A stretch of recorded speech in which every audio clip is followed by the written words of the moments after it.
Welcome to the Week in Politics with Michelle Grattan. My name is Nick Klomp. I'm the Deputy Vice-Chancellor here at the University of Canberra, and I'm sitting in the chair for the Vice-Chancellor, Professor Stephen Parker.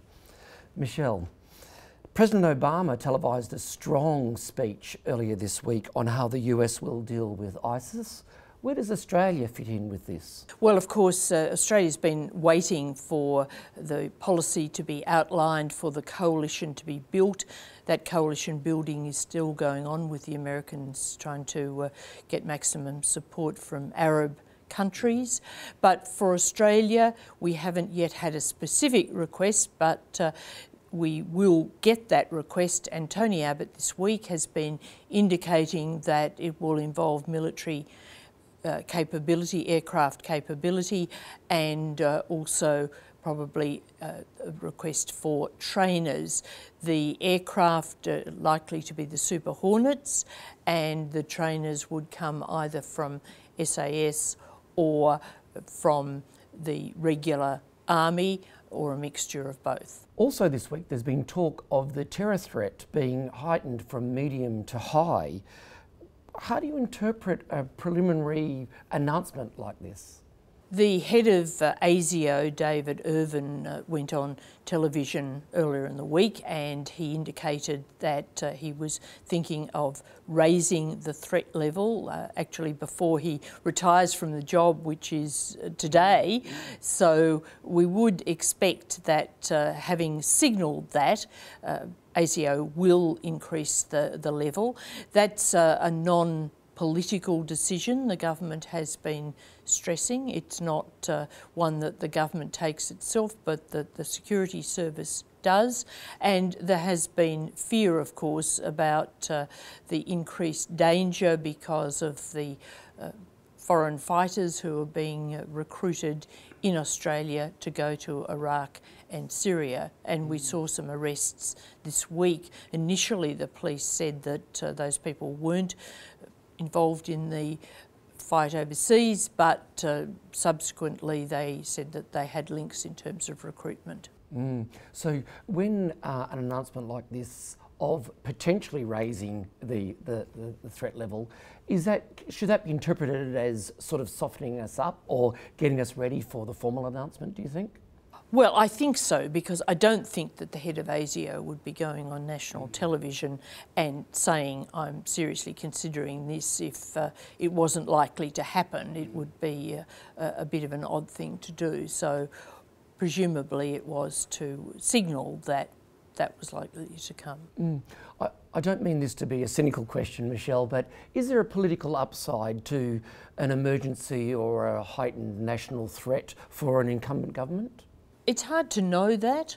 In the surveys we've seen since there has been talk of Australia's involvement in the Middle East, there has been some narrowing in the polls, but that also, of course, took in the aftermath of the downing of the aircraft in Ukraine, and I think that Tony Abbott received quite a lot of public support for his general stand and demeanour in that matter, so it's hard to separate out. My feeling is that people are not particularly keen on the Middle East involvement. The latest survey that came out this week from Essential Research suggested a fair degree of division. So over the medium term, I think we have to just wait and see how this plays out politically, but there are mixed signals there. Back to more local politics, if we may. Former Prime Minister Julia Gillard faced the Royal Commission into union corruption this week. Were there any revelations out of this at all? No, there weren't. I think Julia Gillard put in a strong performance. The whole affair was trawled over again of her involvement in the setting up of an AWU slush fund and the allegations that some money from this fund was used to finance her house renovations. She has always said, and she reiterated this week, that she's done nothing wrong in any of this. She gave advice on the setting up of the fund in which her former boyfriend was involved. at the time. Now, the money was allegedly siphoned off from this fund, but she had no involvement, she said, beyond giving advice on the establishment of it. And as for her house renovations, she categorically denies that anybody else paid for those. It was all her own money. She paid by cheque, she said. These allegations have been going for a long time, and some of the commentators I noticed this week seem to be almost a bit ashamed or apologetic for how long this saga has continued. Do you think this is now the end of the saga? I think that her critics, some of her critics, will pursue the affair. They won't just drop off it.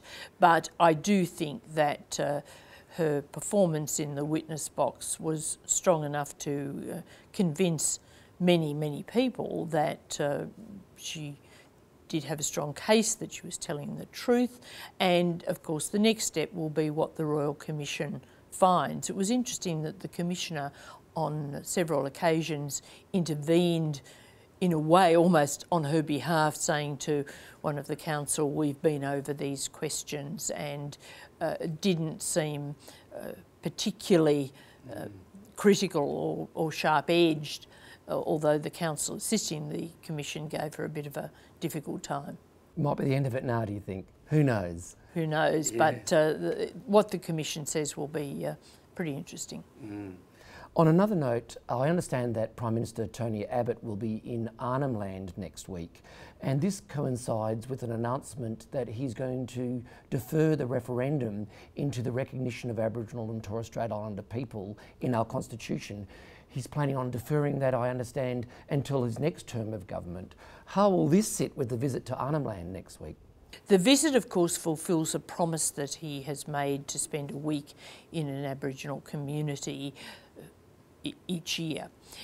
But the putting off of the referendum, which hasn't yet been formalised, but all the signals are that this is happening, and the relevant Minister Nigel Scullion the other day indicated his preference was to have it in 2017, which of course is beyond the election.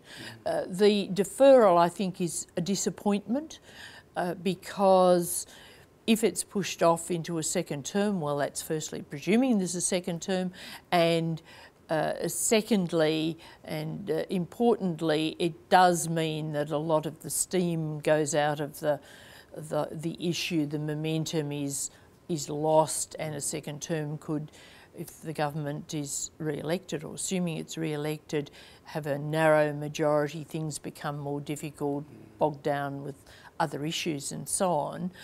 But on the other hand, what we've seen is division emerging over the question.